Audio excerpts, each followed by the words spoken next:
Hi guys, welcome to class 10 economics chapter 1 जिसका नाम है डेवलपमेंट। सो आज हम डेवलपमेंट के बारे में पढ़ेंगे और उसमें बहुत सारे जो एस्पेक्ट्स हैं जो एनसीईआरटी की बुक में दी गई है वो हम पढ़ेंगे।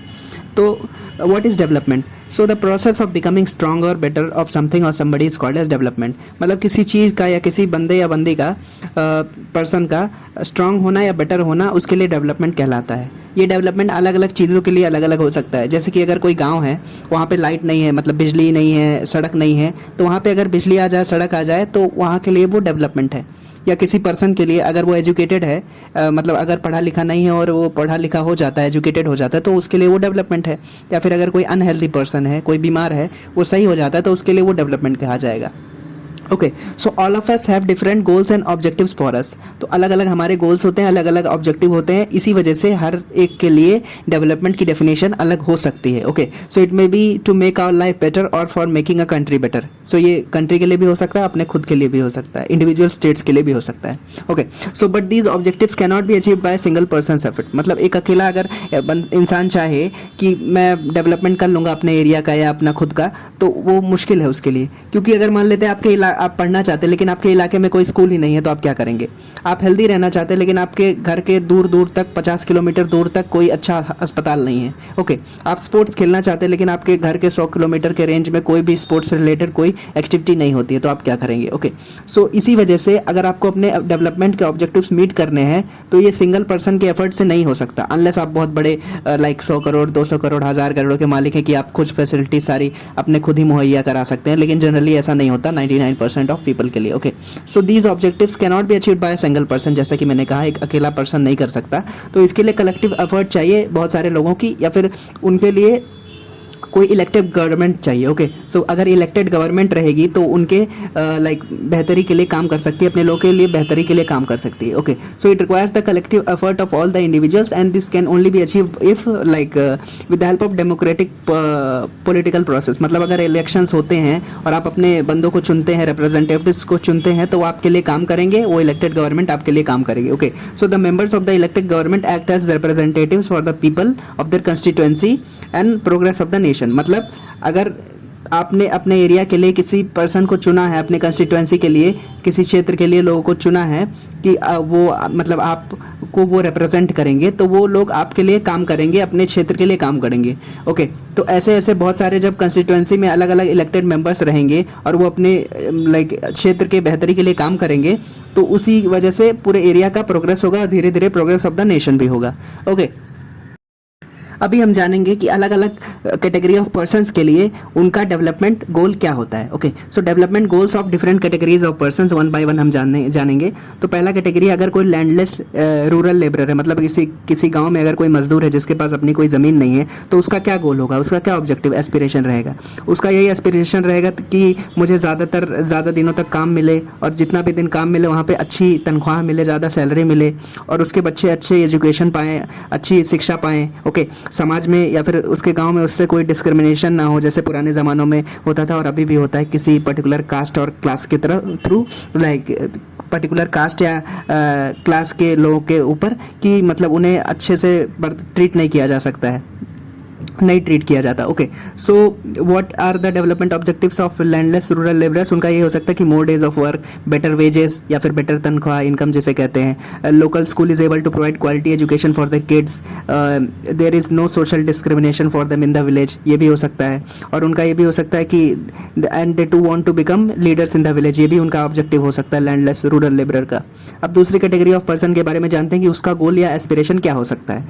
अगर कोई प्रॉस्परस फार्मर है पंजाब के अंदर, तो उसका क्या गोल होगा? उसका यही गोल रहेगा कि मैंने जितना भी खेती किया है या फिर करवाया है लोगों से, उसका मुझे अच्छा प्राइस मिले, मिनिमम सपोर्ट प्राइस मिले। ओके, सो तो प्रॉस्परस फार्मर पंजाब का उसका ये हो सकता है कि assured high family income through higher minimum support prices for their crops and through cheap labor। मतलब वो ये भी चाहता है कि उसकी कमाई अच्छी हो, साथ ही साथ वो रिच फार्मर जो पंजाब का है वो ये भी चाहता है कि उसे जो लेबर मिले, जो उस मजदूर उसके यहाँ पे काम करे खेतों में, वो चीप लेबर हो। ओके, सो जैसे कि मैंने कहा कि अलग अलग लोगों के लिए अलग अलग डेवलपमेंट गोल हो सकता है, और आपके लिए डेवलपमेंट जो का डेफिनेशन है वो मेरे लिए डेवलपमेंट नहीं हो सकता है।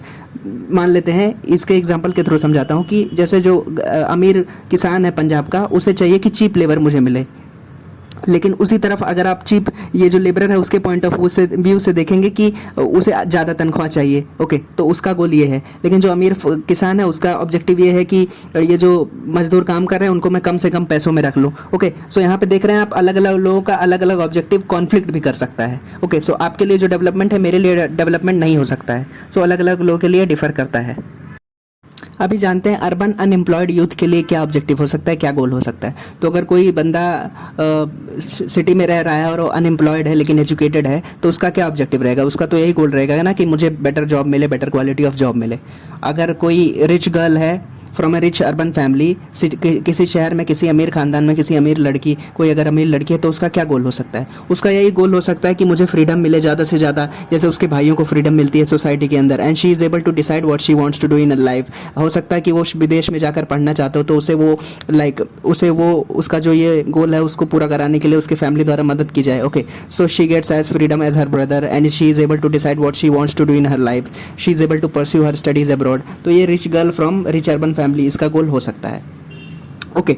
सो a farmer depending on rain for their crops, अगर कोई किसान है जो केवल बारिश पे डिपेंड करता है, मानसून पे डिपेंड करता है कि जब बारिश होगी तभी मेरी खेती अच्छी होगी, तो उसका क्या गोल हो सकता है, उसका यही गोल रहेगा कि मुझे अच्छी इरिगेशन फैसिलिटी मिल जाए, मुझे एग्रीकल्चर सरकार से एग्रीकल्चर में सब्सिडी मिल जाए, ये जो फर्टिलाइज़र है उस पर सब्सिडी मिल जाए, अच्छे से इरिगेशन फैसिलिटी मुझे मिल जाए, अच्छी बिजली मिल जाए, उसका यही ऑब्जेक्टिव हो सकता है, और सरकार से थोड़ी मदद मिल जाए, उसका यही गोल हो सकता है, ओके। सो अलग अलग कैटेगरी ऑफ पर्सन्स के लिए अलग अलग डेवलपमेंट गोल्स हो सकते हैं, ओके।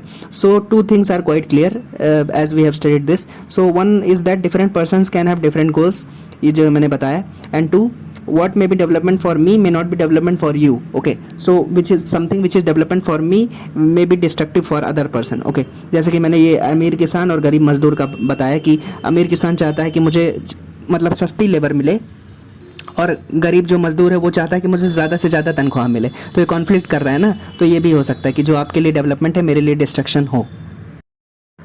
अभी जानेंगे इनकम एंड अदर गोल्स। सो जैसा कि किसी पर्सन का क्या ऑब्जेक्टिव हो सकता है, उसका यही डिज़ायर हो सकता है कि मुझे रेगुलर वर्क मिले और जितना भी दिन काम मिले बेटर वेजेस मिले, बेटर तनख्वाह मिले, मुझे decent price for the crops. अगर किसान है तो उसको अपने खेती जो उसने क्रॉप्स की है, चावल या गेहूँ, उसके अच्छे दाम मिले। सबका अलग अलग ऑब्जेक्टिव हो सकता है, ओके। तो सबका बेसिकली सबका यही ऑब्जेक्टिव है कि हमें ज़्यादा तनख्वाह चाहिए, हमें ज़्यादा इनकम होनी चाहिए, ओके। सो एक तो ये ऑब्जेक्टिव होगा किसी पर्सन का कि मुझे अच्छा इनकम चाहिए और मेरा कंजम्पशन ऑब्जेक्टिव मीट हो रहा है, लेकिन साथ साथ मटेरियल थिंग्स के अलावा पैसों के अलावा कुछ नॉन मटेरियल थिंग्स भी होती हैं जो पर्सन डिजायर करते हैं, okay. So besides more money और more income and more consumption there are other things, non material things that people desire, okay. तो अदर पैसों के अलावा और क्या, कोई इनकम के अलावा कोई पर्सन क्या डिज़ायर कर सकता है, क्या इच्छा रख सकता है, वो चाह सकता है कि उसे समाज के अंदर आज़ादी मिले, फ्रीडम मिले, इक्वालिटी हो, उसके साथ समान व्यवहार किया जाए सोसाइटी के अंदर, समाज के अंदर। वो समाज के अंदर अगर चल रहा है, रोड पे चल रहा है, तो उसको सिक्योरिटी रहे समाज पे कि उसे लूट नहीं लिया जाएगा, उसके साथ अन्याय नहीं होगा। साथ ही साथ उसको समाज में जिसमें वो रह रहा है उसमें इज्जत मिले, because man is a social animal, like humans are social animals, okay. हम चाहते हैं कि हमारी कोई रेस्पेक्ट करे, हम चाहते हैं कि कोई हमसे अच्छे से पेश आए, ओके। सो ये भी लोगों का ये डेवलपमेंट गोल ये भी हो सकता है पैसों के अलावा कि उन्हें ज़्यादा फ्रीडम मिले, इक्वालिटी इन सोसाइटी हो, सिक्योरिटी हो, रेस्पेक्ट ऑफ अदर्स हो, ओके। सो पीपल में also desire non material things like friendship. हो सकता है कि आपके बहुत अच्छी इनकम हो, आपका कंजम्पशन मीट हो रहा है, लेकिन समाज में आपके पास कोई दोस्त नहीं है, तो आप कितने दुखी इंसान रहेंगे, सोचिए। तो इसी वजह से नॉन मटेरियल थिंग्स भी बहुत ज़्यादा इंपॉर्टेंट होती हैं मटेरियल थिंग्स के अलावा, okay. So development is a mix of different types of goals which are both material and non material, okay. So in a case of a women, मान लेते हैं अगर कोई औरत है तो उसके लिए क्या हो सकता है डेवलपमेंट, उसके लिए ये हो सकता है कि she wants like equal pay in jobs like men do, okay. She may want proper physical security in the society, she may want proper physical security in the company in which she is working, okay. उसके साथ कोई भेदभाव ना हो, she gets dignity of life and better working condition for her. अभी जानते हैं कि अलग अलग लोगों की समाज में अलग अलग सोच कैसे होती है, अलग अलग नोशंस कैसे होते हैं, okay. So why do different persons have different notions of development, because सबकी अलग अलग अपनी ज़िंदगी की सिचुएशंस होती है, सबकी अलग अलग, सब लोग अलग अलग तरीके के पर्सन्स रहते हैं, सबकी अलग अपब्रिंगिंग रहती है, सब अलग सोसाइटी में पले बड़े रहते हैं, सबके अलग पेरेंट्स रहते हैं, ओके। तो इन सब की वजह से लोगों का, हर व्यक्ति का कल्चर अलग हो जाता है, उसका अपब्रिंगिंग अलग हो जाता है, उसकी लाइफ सिचुएशंस अलग रहती हैं, ओके। सो अगर किसी की सिचुएशन आपकी सिचुएशन से मैच नहीं होती है तो उसका ऑब्जेक्टिव और आपका ऑब्जेक्टिव कैसे मैच होगा, okay. So it is because different life situations are different for different persons and that is why different people have different notions of development. Development. Okay, so अभी जानेंगे नेशनल डेवलपमेंट के बारे में, किसी देश का विकास कैसे होगा। Okay, so the development of a nation can only happen when the progress of people and individual states occur. मतलब कोई देश हो सकता है कि जिसके अंदर, मान लेते हैं अपने देश में 28 स्टेट्स हैं और 7 यूनियन टेरिटरीज हैं, तो कंट्री का डेवलपमेंट जब ही होगा जब इन सभी स्टेट्स का डेवलपमेंट होगा, या फिर वहाँ पे और साथ ही साथ वहाँ के लोगों का प्रोग्रेस होगा, तभी देश का विकास हो पाएगा ना। So different people can have different as well as conflicted notions. जैसे मैंने अभी पिछले कुछ मिनटों पहले बताया कि सबका अलग अलग ऑब्जेक्टिव हो सकता है। ओके, और लोगों का कॉन्फ्लिक्ट भी कर सकता है development goal. It is because different people think differently. अलग अलग लोग अलग तरीके से सोचते हैं, उनकी ज़िंदगी की सिचुएशन, हालात अलग अलग होते हैं, इस वजह से सबके अपने अपने ऑब्जेक्टिव्स और गोल्स होते हैं, एस्पिरेशंस होते हैं। For example, difference in thinking of a farmer as well as real estate developer. Okay, so मान लेते हैं कोई गरीब किसान है गाँव के अंदर, तो उसके लिए ऑब्जेक्टिव यही हो सकता है कि उसके लिए डेवलपमेंट यही है कि उसके जो खेती कर रहा है वो उसमें अच्छे क्रॉप्स हो जाए, ज़्यादा प्रोडक्टिविटी हो जाए, और उसके गांव में अगर सड़क नहीं है तो सड़क आ जाए, उसके गांव में बिजली नहीं है तो बिजली हो जाए। अगर ये सब चीज़ें हो गई तो वो सोचेगा कि डेवलपमेंट हो गया। लेकिन वहीं पे अगर रियल एस्टेट कोई डेवलपर है तो वो चाहेगा कि मैं ज़्यादा से ज़्यादा प्रॉफिट कैसे कमा पाऊँ, जो ज़मीन के रेट है वो घट जाएँ ताकि मैं ख़रीद पाऊँ, जो सरकार टैक्स ले रही है वो मुझसे, हम कैपिटल जो कॉर्पोरेट टैक्स ले रही है सरकार, वो सरकार थोड़ा टैक्स कम ले ले तो मेरा और फ़ायदा हो जाए। रियल एस्टेट डेवलपर के लिए ये डेवलपमेंट होगी। ओके, सो अलग अलग लोगों के लिए अलग अलग डेवलपमेंट हो सकता है। अभी जानेंगे कि how do we compare different states and countries. Okay, so बहुत सारे कैरेक्टरिस्टिक्स हैं जिनके बिना पे हम बहुत सारे स्टेट्स और कंट्रीज़ को लाइक कंपेयर कर सकते हैं, लेकिन एक जो प्राइम इंडिकेटर है किसी भी कंट्री या स्टेट को कंपेयर करने के लिए वो होता है वहाँ की इनकम। ओके, नेशनल इनकम या स्टेट की इनकम। ओके, तो for comparison between states we look at education index also, like health index, literacy rate, poverty levels भी होती हैं, लेकिन जो प्राइमरी इंडिकेटर होता है वो नेशनल इनकम या फिर इनकम ऑफ द स्टेट होता है। ओके, ये भी बहुत सारे होते हैं, literacy rate, poverty level, health index, लेकिन प्राइमरी इंडिकेटर इनकम होता है। Okay, so for comparing countries besides national income और भी बहुत सारी चीज़ें होती हैं। मतलब अगर दो देशों को कंपेयर करना है तो नेशनल इनकम के साथ साथ और भी चीज़ें होती हैं, जैसे कि वहाँ का लिविंग स्टैंडर्ड्स का क्या स्टेटस है उस देश के अंदर, दोनों देशों के अंदर, ग्लोबल जेंडर इंडेक्स में उनकी पोजीशंस क्या हैं। ओके, हेल्थ इंडेक्स में उन दोनों की पोजीशंस क्या हैं। ओके, और साथ ही साथ प्रेस फ्रीडम में उनकी क्या रैंकिंग है, हैप्पीनेस इंडेक्स में वो दोनों देश कैसे हैं, इस बिना पे भी हम देशों को कंपेयर कर सकते हैं, लेकिन प्राइमरी इंडिकेटर मनी ही होता है। अभी जानेंगे एवरेज इनकम क्या होती है। सो एवरेज इनकम और पर कैपिटा इनकम जिसे हम कहते हैं, it is the ratio of total income of a country divided by it's total population.